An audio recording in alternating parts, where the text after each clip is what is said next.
Hello students, हम लोग काफी कुछ कर चुके थे यहाँ पर। अब अगर हम लोग बात देखेंगे तो हम लोग 3D में सॉलिड स्टेट चैप्टर कर रहे थे। क्या क्या कर चुके थे एक बार देखते हैं। सॉलिड स्टेट में हम लोग मेनली जो काम कर रहे थे 3D में काम कर रहे थे। 3D के बारे में हम लोग क्या क्या पढ़ चुके थे। 3D के टाइप सबसे पहले हम लोगों ने देखा था सिंपल क्यूबिक, फिर हम लोगों ने देखा आपके व्हाइट्स के बाद हम लोगों ने देखा क्लोज पैक, और फिर हम लोगों ने देखा लूज पैक। क्लोज पैक को फिर हम लोगों ने दो तरीके से देखा, एचसीपी और सीसीपी, या फिर हम लोगों ने इसको एफसीसी भी बोला।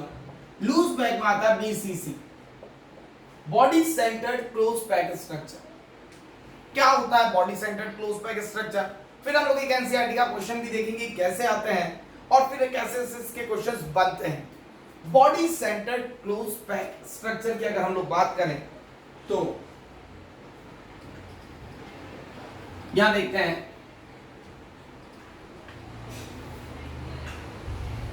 बॉडी सेंटर्ड क्लोज पैक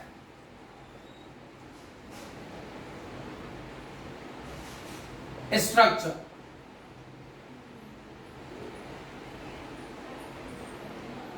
अब तक हम लोग क्या कर रहे थे? सबसे पहले हम लोगों ने 1D देखा, 1D के बाद हम लोगों ने क्या किया कि 2D देखा। क्लियर है? अगर हम लोग 1D और 2D की बात करें तो 1D में हम लोगों ने लीनियर पैकिंग सीखी, 2D में हमारे पास कौन सी पैकिंग थी?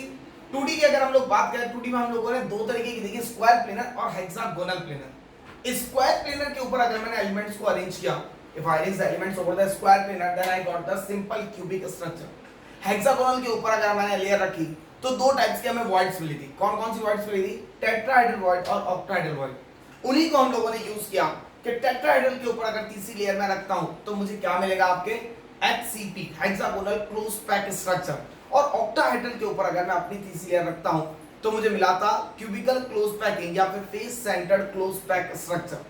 नेक्स्ट अगर हम लोग बात करें एफसीसी और सीसीपी के बाद, ये सारे स्ट्रक्चर्स हमारे पास खत्म हो गए। नेक्स्ट आता है हमारे पास एक अलग टाइप का BCC, body centred close pack structure, BCC structure. BCC structures में हम लोग क्या करते हैं? पहली लेयर को कुछ इस तरीके से रखते हैं कि सारे आपस में कोई भी एलिमेंट स्पर्श ना करे, मतलब none of the element will touch one another. Then उसके ऊपर एक लेयर ऐसे रखेगी वो सबको टच करे, और फिर जस्ट ऊपर एक ऐसे रखेगी वो भी आपके जैसे पहले लेयर थी उसी तरीके के। लूज पैक की बात करें अगर हम लोग, in this arrangement the first layer is arranged in such a way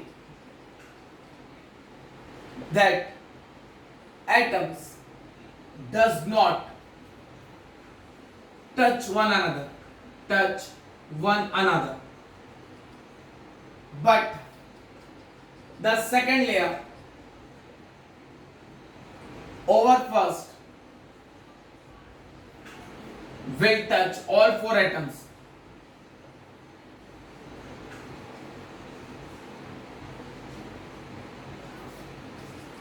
of lower layer,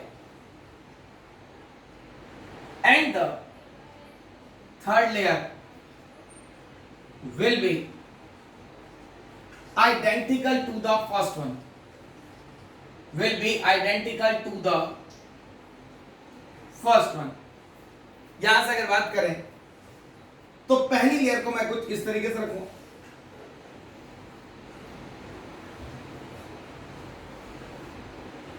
पहली लेयर के ऊपर दूसरी लेयर को कुछ इस तरीके से डॉटेड लाइन, और दूसरी के बाद तीसरी layer just touches this one, इन्हीं के ऊपर। तो आपको कैसे बनेगा? अगर मैं इनके चारों के सेंटर्स को कंबाइन करूं तो एक स्क्वायर नीचे एक स्क्वायर ऊपर, ये कुछ इस तरीके से बनेगा।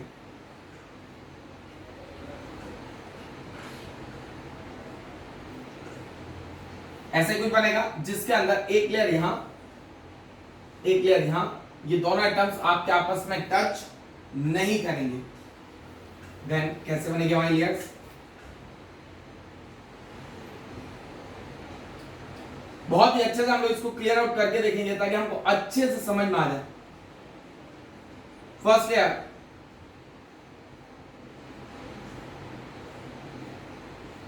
ये कुछ लेयर्स,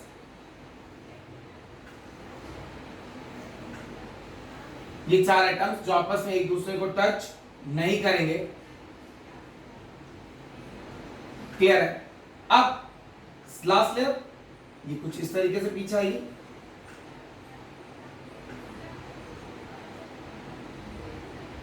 और ये कुछ यहां से, और बीच में इनके एक एटम बॉडी के सेंटर में आएगा। बॉडी के सेंटर में अगर मैं इसको शेड करूं पोर्शन को, तो कुछ ऐसा दिखेगा।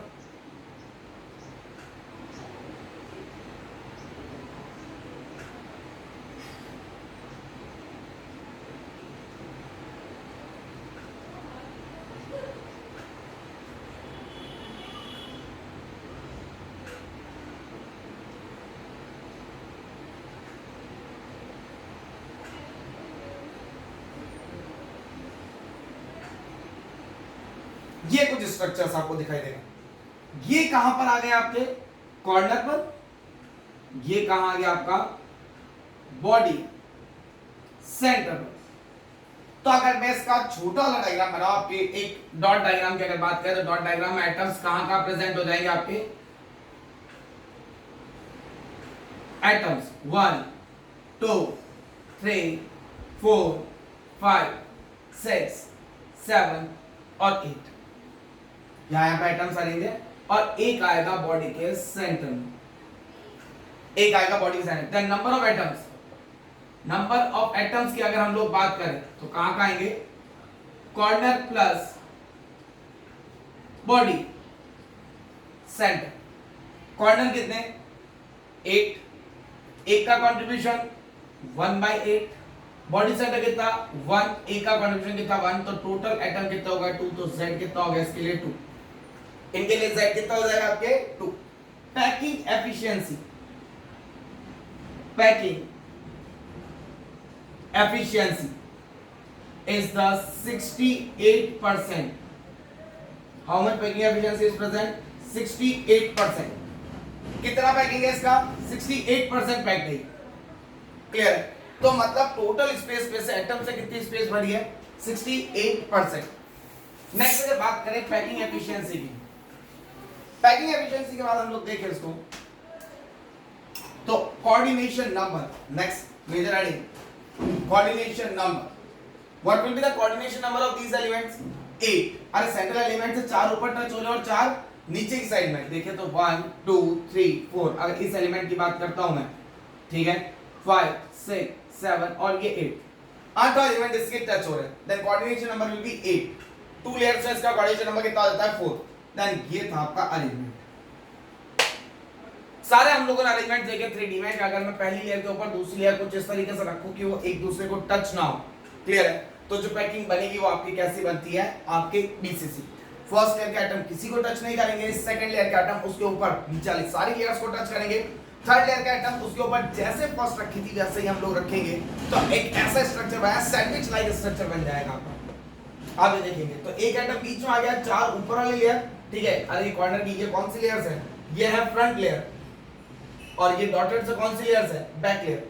तो फ्रंट लेयर आ गई, बैक लेयर आ गया, उसके बीच में आपके बॉडी सेंटर आ गया, तो ये कुछ इस तरीके से दिखेगा, क्योंकि हम लोगों ने यहीं पे शो कर रखा है कि ये एलिमेंट क्या है, कॉर्नर, और ये एलिमेंट क्या है आपका बॉडी सेंटर, बॉडी सेंटर। और इसी से हम लोगों ने देखा कि इसकी पैकिंग एफिशिएंसी कितनी आ गई आपके 68%। नंबर ऑफ एटम्स सिर्फ कहां पर प्रेजेंट है, कॉर्नर और बॉडी सेंटर पर, तो 1 * 1/8 = 1, और बॉडी सेंटर का कंट्रीब्यूशन 1, तो ये आपकी किसका कंट्रीब्यूशन हो गया, बॉडी सेंटर का। ऊपर मैंने लिख भी रखा है, क्लियर है? तो यहां से कितना गया Z2, और पैकिंग एफिशिएंसी कितनी हो गई इसकी 68%। Note down this one, screenshot लीजिए इसका और फटाफट देखिए कैसा आपको कोई चीज ऐसी तो है। अगर कोई चीज नहीं समझ में आई आपको, 3D ज्योमेट्री खत्म, chapter 60 to 65% is over. Now the packing efficiencies, अभी एक और मैं आपको कराऊंगा, एक अलग टाइप की ज्योमेट्री, एक अलग टाइप का unit cell, end centred unit cell.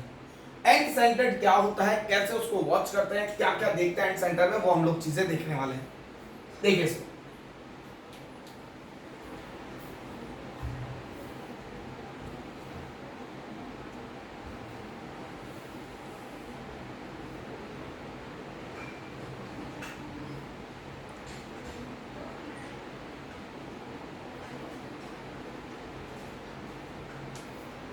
Screenshot आप लोगों ने ले लिया होगा। नेक्स्ट पॉइंट पर अगर हम लोग देखते हैं इसको, next heading is the end centred unit cell. अब क्या होता है एंड सेंटर्ड यूनिट सेल, उसको देखते हैं और फिर एक आध क्वेश्चन देख लेंगे इसका।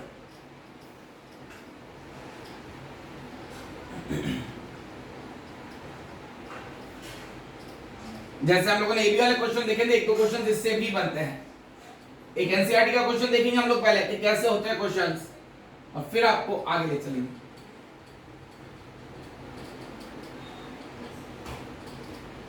एक और स्पेशल टाइप का यूनिट सेल्स के बारे में बताते हैं, and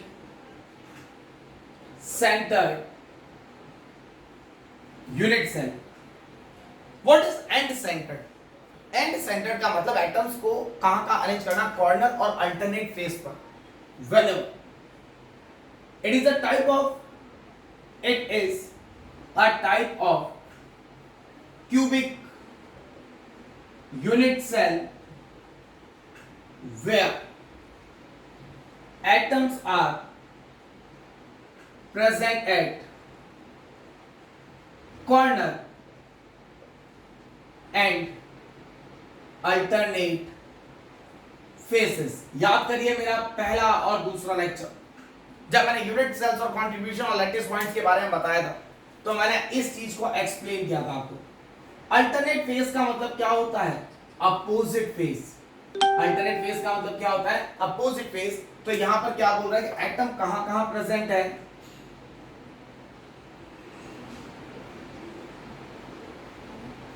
atoms are present at corner, यहां तो मैंने कॉर्नर्स बना दिए, और अल्टरनेट फेस, एक इस फेस पर प्रेजेंट होगा तो दूसरा इस फेस पर प्रेजेंट होगा। तो क्या हो गया? ये तो हो गया कॉर्नर्स और ये हो गया आपका face centre.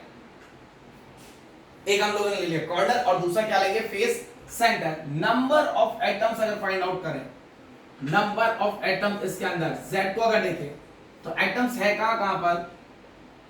Corner plus face centre. How much corner? 8 into 1/8। और फेस सेंटर कितना है इसका? 1 नहीं, 2 into 1/2। Then 1 + 1 Z = 2। ये आगे आपके काम आएगा। हम इसके बाद मैथमेटिकल एनालिसिस देखने वाले हैं, चैप्टर का एक वो पार्ट जहां से क्वेश्चंस आते हैं। तो ये तो आपका एंड सेंटर, एक स्पेशल टाइप का यूनिट है, जिसे हम लोगों ने ये देखा कि एंड सेंटर में एलिमेंट्स कहां पर होते हैं। आइए हम लोगों ने लेटेस्ट पॉइंट्स वाले क्वेश्चंस किए थे, उनको एक स्टेप मूव करते हैं, एक स्टेप आगे लेके चलते हैं। आगे का मतलब कि कैसे हम लोगों ने वहां पर सिर्फ कॉर्नर फेस सेंटर वगैरह पे देखा था और कैसा क्वेश्चन एनसीईआरटी ने दिया है। आइए देखते हैं। क्वेश्चन एक बार आ चुका है, ठीक है, हम लोग इस चीज को ऑब्जर्व करते हैं कैसे, किस तरीके से देखेंगे। क्वेश्चन देखते हैं सबसे पहले, फिर मैं आपको एक क्वेश्चन बताऊंगा जिसका पैटर्न एम्स में भी आया हुआ है।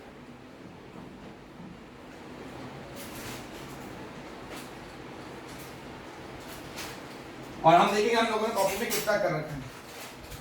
क्वेश्चन की बात करते हैं सबसे पहले। अब क्रिस्टल या फिर ऐसा लिख सकते हैं, a hexagonal close packed structure is present where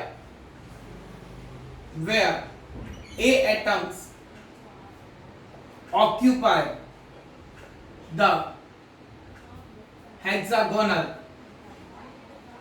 lattice, या फिर इसको हम लोग HCP लैटिस भी लिख सकते हैं, and B atoms occupy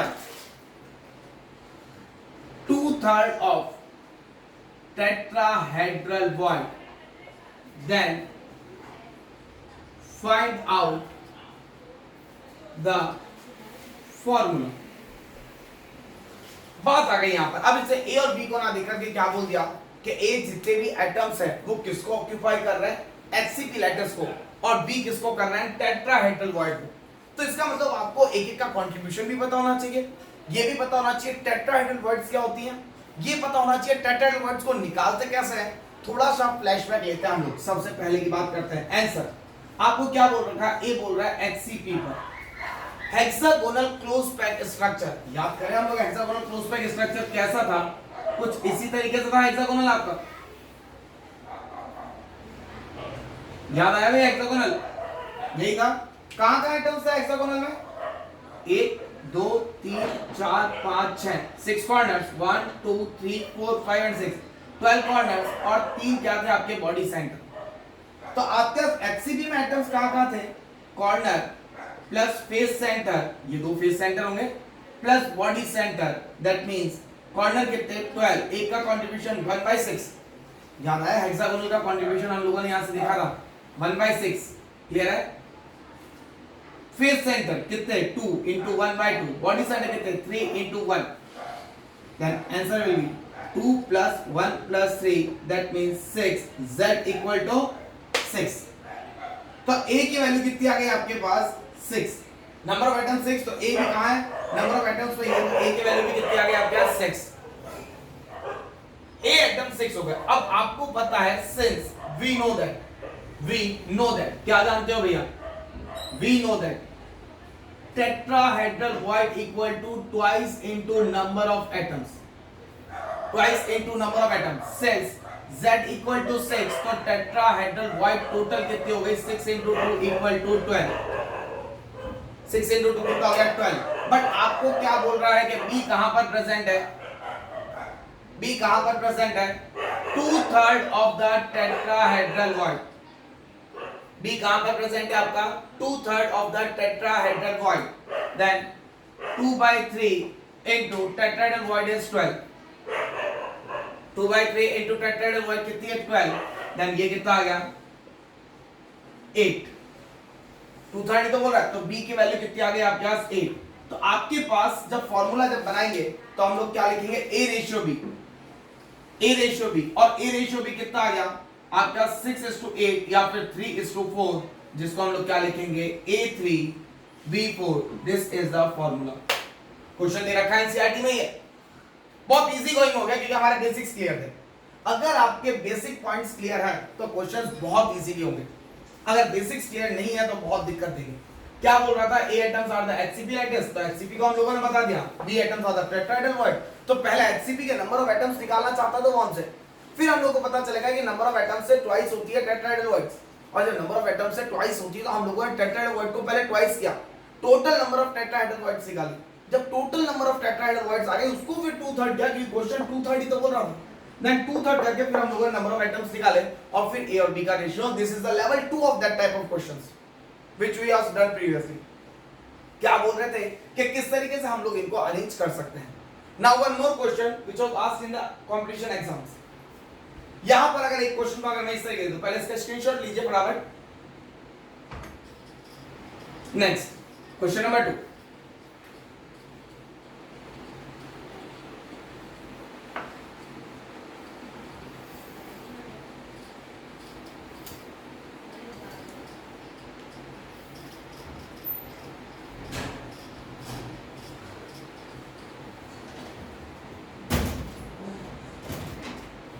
Question 2. In a crystal, A atoms are at tetrahedral void and B atoms at the octahedral void. Then find formula. यहां पर हम लोग क्वेश्चन को कभी कभार ये लिख के छोड़ देते हैं कि सर स्ट्रक्चर का टाइप तो दिया ही नहीं, ना तो हेक्सागोनल दिया, ना क्यूबिक दिया, ना बॉडी सेंटर दिया, ना एंड सेंटर दिया, ना ही स्क्वायर प्लेनर बोल रहा है, ना ही हेक्सागोनल प्लेनर बोल रहा है, तो फिर हम लोग कैसे निकालें। तो यही आपके लिए क्वेश्चन कंफ्यूज करता है। बट हम लोगों ने एक चीज तो पढ़ रखी है ना भाई, आंसर में एक चीज, ए एटम्स कहां बोल रहा है टेट्राहेड्रल वॉइड पर, बी एटम्स कहां बोल रहा है ऑक्टाहेड्रल वॉइड पर। अब अपने को पता है कि टेट्राहेड्रल वॉइड कितनी होती है, twice of octahedral void, and we was learn earlier. आज इस चीज को हम लोगों ने देखा था भाई जब वॉइड्स पढ़ाई थी, जब वॉइड्स पढ़ाई थी तो हम लोगों ने इस चीज को देखा था। तो कैसे tetrahedral void equal to 2 into octahedral void, तो ए एटम जो होंगे वो क्या होंगे twice of the B atom. तो अगर ए की वैल्यू, अगर ए एटम अगर 2 है तो बी कितना होगा 1 होगा, क्लियर है। तो ए रेशियो बी कितना आ गया 1:2, ए रेशियो बी कितना आ गया 1:2। 2:1, then the formula will be A to B from this one. क्या फॉर्मूला बनेगा इसका? A to B. ये था मेरा आज का लेसन। कैसा लगा आपको, आप मुझे बताइएगा। Thank you so much for attending my lesson. Next session में हम लोग मैथमेटिकल एनालिसिस देखने वाले हैं। कोई भी डाउट्स वगैरह आते हैं, क्लियर है, तो आप मुझे मैसेज बॉक्स में बता सकते हैं, नीचे आप लोग कमेंट बॉक्स में दे सकते हैं। कैसा लगा आपको मेरा lesson? Thank you so much for joining me on my lesson. Have a nice day to all of you.